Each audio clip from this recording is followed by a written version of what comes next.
Hello friends, welcome to the new episode of my channel. আমি অরিত্র। এখন এই ভিডিওর মধ্যে আমরা কথা বলছি লোকেশ কানাগরাজকে নিয়ে। তো রিসেন্টলি একটা আপডেট উঠে আসছে যে कैदी 2 ছবিটা শেলফ হয়ে গেছে।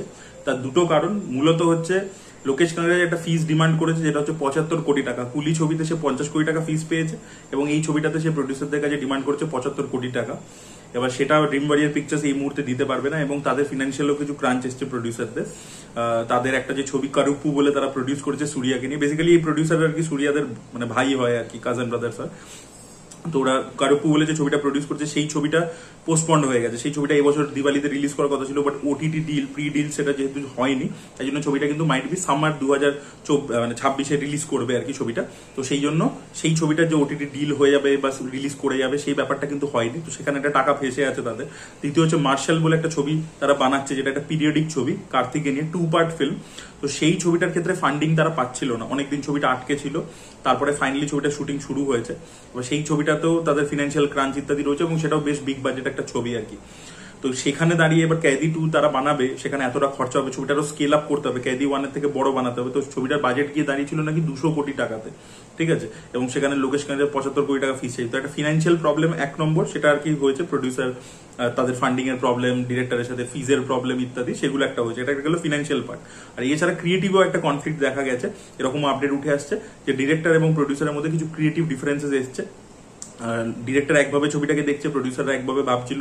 তো সেখানেও একটা কোথাও গিয়ে মত তাদের মিলছে না, দৃষ্টিভঙ্গি মিলছে না এবং সেই কারণের জন্য ছবিটা এই মুহূর্তে আর কি আপাতত তো মানে হচ্ছে না আর কি, ঠিক আছে। এবার এর মধ্যে যদি কারুপ্পু রিলিজ করে সুপারহিট হয়ে যায়, কার্তির ওই ছবিটা এলো সেটা হিট হয়ে গেল বা অন্য কিছু হয়, তো সেই দিকে যদি সেগুলো সবই পজিটিভ হয়, কারণ সূর্যার তো অনেকদিন ধরে বক্স অফিসে তো ছবি চলছে না, ঠিক আছে। তার ছবি কিন্তু বহু বছর ধরে আন্ডার পারফর্ম করছে, ফ্লপ হচ্ছে।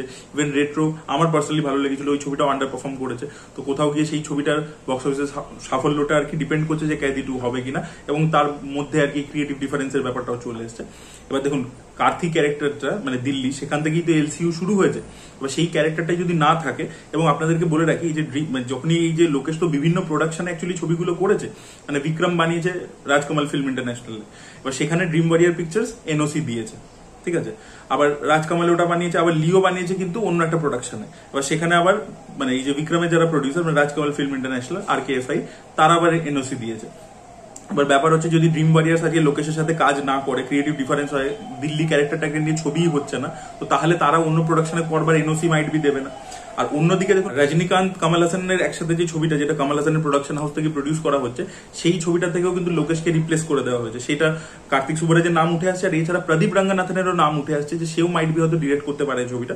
দেখা যাক প্রদীপ কিভাবে ব্যাপারটাকে দেখায়, গ্যাংস্টার ফিল্ম বানায় নাকি অন্য কিছু কমেডি ওরিয়েন্টেড বানায়, সেটা দেখা যাক, সেটা পরবর্তী কথা। বাট সেখানেও লোকেশ হচ্ছে না, তার মানে এই যে প্রোডাকশন হাউসটা কমল হাসানের প্রোডাকশন হাউস, তারাও লোকেশকে নিয়ে কাজ করতে চাইছে না। তো সেখানে বিক্রম 2 বানাবার সেটারও পসিবিলিটি আমরা দেখতে পাচ্ছি না। তো कैदी 2ও হচ্ছে না, বিক্রম 2ও হচ্ছে না, ঠিক আছে। আর লিও তো পার্ট 2 আপনি বানাবেন কি করে, সেখানে তো বিজয়ই নেই। বিজয় জানা নায়কের লাস্ট ছবি, তারপরে সে পলিটিক্সে চলে যাচ্ছে, এখন তো আপাত দৃষ্টিতে ব্রেক নেবে, তারপরে যখন ফিরলো সেটা পরবর্তী কথা। তার মানে এই মুহূর্তে না कैदी 2 হচ্ছে, না বিক্রম 2 হচ্ছে, না লিও 2 হচ্ছে।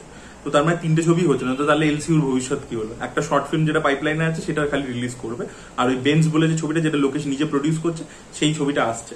তাও বেঞ্চের কিন্তু এখনো শুটিং পুরোপুরি কমপ্লিট হয়নি।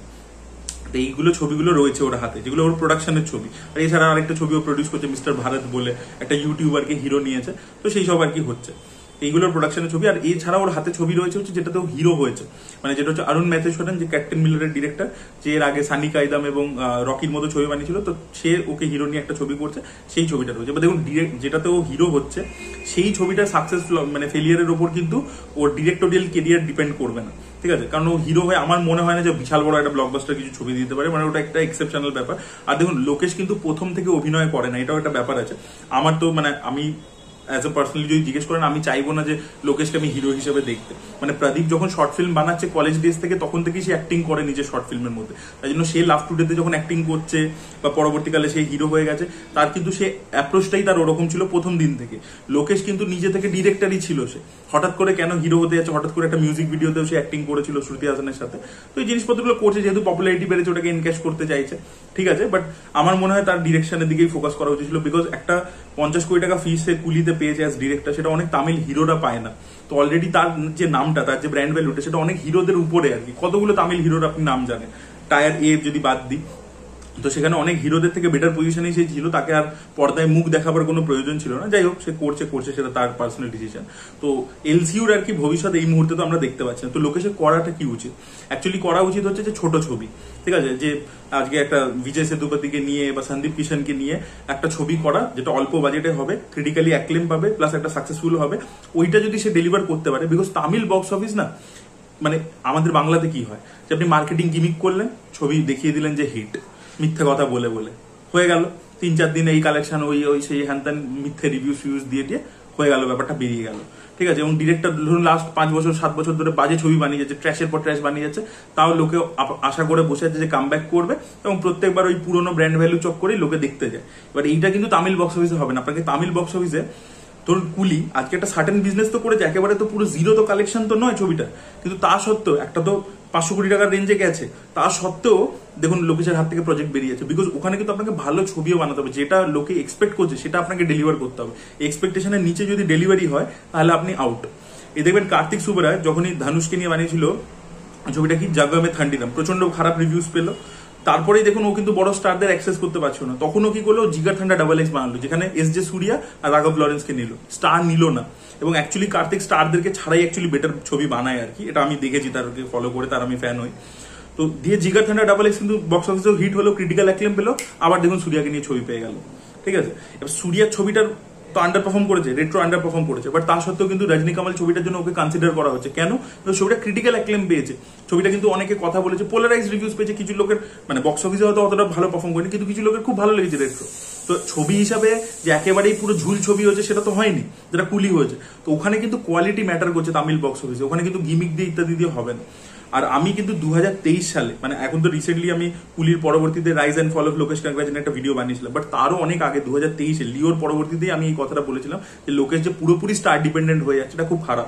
তখন প্রচুর লোক আমায় গালাগালি দিয়েছিল, বিকজ তখন লিও তো দেখুন ব্যবসা তো করেছে, বিজের একটা স্টারডাম হিউজ, তার সাথে ছবিটার ফার্স্ট হাফটা খুবই ভালো ছিল, তো তখন লোকে প্রচুর গালাগালি দিয়েছিল, হ্যাঁ তুমি কি বলছো, তুমি কিছু বোঝো না, হ্যান তা। বাট আজকে দেখতে পাচ্ছেন তো 2 বছর পরে সেম জিনিসটাই হয়েছে, হাত থেকে একের পর এক আমির খানের ছবিটা হচ্ছে না, রজনী কামাল ছবি হচ্ছে না, कैदी 2 শেলফ। তো তাহলে হাত থেকে সব বড় বড় প্রজেক্ট বেরিয়ে গেল, কারণ আপনি স্টার ডিপেন্ডেন্ট হয়ে গেছে। তো শর্ট টার্ম না ভেবে অ্যাকচুয়ালি লং টার্ম ভাবা উচিত।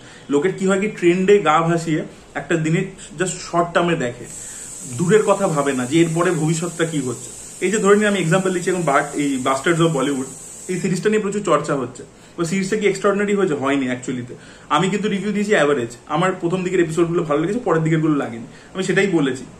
এবার প্রচুর আমাকে লোকে গালাগালি দিচ্ছে, আমি বুঝতে পারছি জেনজি যারা একদম কম বয়সী ছেলে তাদের ভালো লেগেছে, তারাও গালাগাল দিচ্ছে। ভাবছে না যে এই হাইপটা ডাই ডাউন করবে, তখনই দেখবেন অ্যাকচুয়াল রিভিউজ গুলো আসবে। যে জিনিসটা পাঠানের ক্ষেত্রে হয়েছিল, যে পাঠান প্রথমে লোকে সবাই পাগলের মতো বলছে ভালো ভালো ভালো, পরে বলছে যে না এবারের ছবি খারাপ ছবি। তো এরকম জিনিসপত্র আমরা দেখেছি হতো। তো একটা হয় কি হাইপ ট্রেন্ড, আর একটা হচ্ছে কি আপনি অ্যাকচুয়াল জিনিসটা দেখতে পাচ্ছেন। আমাদের বাংলা সিনেমা যেরকম এখন হচ্ছে, মিথ্যে কথা বলে হাইপ টাইপ ক্রিয়েট করে নিজেরাই টিকিট ফিকিট কেটে অডিয়েন্সকে মিথ্যে কথা বলে একটা চলছে। এবার এটা লোকে ভাবছে যে বিশাল সাকসেস, পারসেপশন তৈরি করছে, বাট লং টার্মে এটা কিন্তু বাবলটা বাস্ট করবে, তখন দর্শক আসবে না। দর্শক কিন্তু ধীরে ধীরে বিমুখ হচ্ছে, প্রত্যেকটা ছবিতে হতাশ হচ্ছে বিমুখ হচ্ছে, আসছে না কিন্তু হলে। তো সেইভাবে ধীরে ধীরে অডিয়েন্স হারিয়ে ফেলছে, কিন্তু লোকে বুঝছে না, দূরের কথা ভাবছে না। এবার সত্যি কথাটা বললেই লোকের গায়ে লেগে যাবে। তো এই হচ্ছে আর কি। তো same goes for Lokesh Kanagaraj short term ভেবেছে, আমি হিরোদেরকে নিয়ে বড় বড় প্রজেক্ট মাউন্ট করে দিচ্ছি, এই করে দিচ্ছি। একটা ছবি, আমি তখন বলেছিলাম একটা ছবি এর মধ্যে ফ্লপ হবে, সামনের এই বন্ধ হয়ে যাবে। আজকে এলসিউর কোনো ভবিষ্যৎ নেই। এলসিউ নিয়ে লোকে এত গাদা গাদা ফ্যান থিওরি বানিয়ে বসে আছে, তা সত্ত্বেও সেগুলো কি হবে এখন, সেগুলো তো মানে ছবিই তো হচ্ছে না। এবার যদি ধরুন লোকেশের যে প্রোডাকশনের যে ছবি বেঞ্জ, সেই ছবিটা ধরুন সুপারহিট হলো, সেটা একটা হতে পারে, বিশাল ওটা হিট হয়ে গেল, মানে সুপারহিট মানে বড় সড়ো হিট হতে হবে। তো সেইটা একটা হলো, তার সাথে ওর যে আরেকটা ছবি প্রডিউস করছে মিস্টার ভারত, সেইটাকেও বিশাল বড় হিট হতে হবে। তো এবং এই দুটো ছবি হিট হলেও তাও কিন্তু লোকেশের যে ডিরেক্টোরিয়াল যে ব্যাপারটা, যেটা ওকে রিপ্লেস করে দিচ্ছে, সেটাও কিন্তু মিটবে না। তখন ও এই দুটো যদি ছবি বড় হিট হয়, তাহলে ও আরেকটা ডিসেন্ট লেভেলের ছবি করতে পারবে মোটামুটি বাজেটে। তখন তার বিজয় সেতুপতি মিড লেভেলের কোনো স্টারকে নিয়ে ছবিটা করা উচিত, এবং করে একটা বড় সড়ো ক্রিটিক্যাল অ্যাক্লেম দেওয়া উচিত। এবং আমি এখনো ভরসা রাখি যে লোকেশ ভালো ছবি বানাতে পারে, because Maanagaram was outstanding, Kaithi was outstanding. এই দুটো ছবি সে যদি ওরকম স্ট্যান্ডার্ডের ছবি আরেকবার বানিয়ে দেয়, সে আবারও তখন ভালো ভালো অফার্স পাবে, আবারও তখন সে কামব্যাক করতে পারবে। ঠিক আছে, তো সেইটাই তার করা উচিত। সেই যদি খালি ভাবে যে বড় ছবি করবো, বড়ভাবেই কামব্যাক করবো, বড় স্টারকে নিয়ে অ্যাক্সেস করবো, এবার একটা অজিতের সাথে গিয়ে ছবি করে নেবো, এরকম যেন সে না করে, আশা করবো আর কি। এবং যদি সে সেদিকেই এগোয় তাহলে কিন্তু মুশকিল আছে। এবং তামিল অডিয়েন্সও প্রচন্ড হতাশ লোকেশকে নিয়ে। তার বিভিন্ন স্টেটমেন্ট কুলি রিলিজের আগে একরকম স্টেটমেন্ট, রিলিজের পরবর্তীতে স্টেটমেন্ট চেঞ্জ, এবং সে প্রত্যেকবারই বলে যে আমাকে বানাতে দেওয়া হয়নি আমার মতো করে। তো সেইগুলো নিয়ে আর কি বিভিন্ন রকম কন্ট্রোভার্সি। তামিল অডিয়েন্স তো পুরোপুরি পিসড অফ ওকে নিয়ে। তো যাই হোক, আশা করবো, কারণ লোকেশকে আমি খুব পছন্দ করি অ্যাজ ডিরেক্টর, আশা করবো সে কামব্যাক করবে এবং একটা ঠিকঠাক ভালো ছবি বানিয়ে, এরকম নয়। আর তামিল বক্স অফিসে না কোয়ালিটি ম্যাটার করে। ওখানে আপনি ওই গিমিক দিয়ে, মার্কেটিং গিমিক, এই স্টার নিয়ে ওই কোনো, আলটিমেটলি কিন্তু লোকে গালাগালি দেবে। ঠিক আছে, এই সান পিকচার্স করতে গেল, সব ইন্ডাস্ট্রি প্যান ইন্ডিয়া আছে, আমরা প্যান ইন্ডিয়া যাবো। প্যান ইন্ডিয়া বলে তো কোনো জনার হয় না, ভালো ছবি হয়, সেই ছবিটা ইউনিভার্সালি কানেক্ট করবে। আপনি ভালো ছবি বানান, ভালো গল্প বলুন, আর কিছু দরকার পড়বে না। তো যাই হোক, আমরা লোকেশের ব্যাপারটা নিয়েও কথা বললাম। অলরেডি রাইজ অ্যান্ড ফল নিয়ে সেখানে ডিটেলে তার ফিল্ম মেকিং অ্যাসপেক্ট ইত্যাদি সেগুলো নিয়ে কথা বলেছি, তাই সেগুলো এখানে আমি কথা বললাম না। আর লিওর সময় তো অলরেডি বলেছিলাম, যারা আমার চ্যানেল রেগুলারলি ফলো করেন তারা ব্যাপারটা জানেন, আমি লিওর সময়ও বলেছিলাম। যাই হোক, আজকে মিলছে, আনফর্চুনেট ব্যাপারটা। আর বাংলা সিনেমার ব্যাপারেও যেটা বললাম, যে এই যে দেখছি মানে সোশ্যাল মিডিয়াতে বিশাল আক্রমণ হচ্ছে, সবাই জানে আলটিমেটলি কি কালেকশন, কি ব্যাপার, সেগুলো সবাই জানে। এবার নেক্সট কদিন মিথ্যে কথা বলা হবে। যাই হোক, প্রচুর বৃষ্টি হয়েছে, আপনারা সাবধানে থাকুন, বাড়ি থেকে বেশি বেরোবেন না, কারণ ইলেকট্রিসিটির তারটা ছিঁড়ে পড়েছে, তো প্রচুর মানে শক টক, মানে কারেন্ট হয়ে আছে জলের মধ্যে।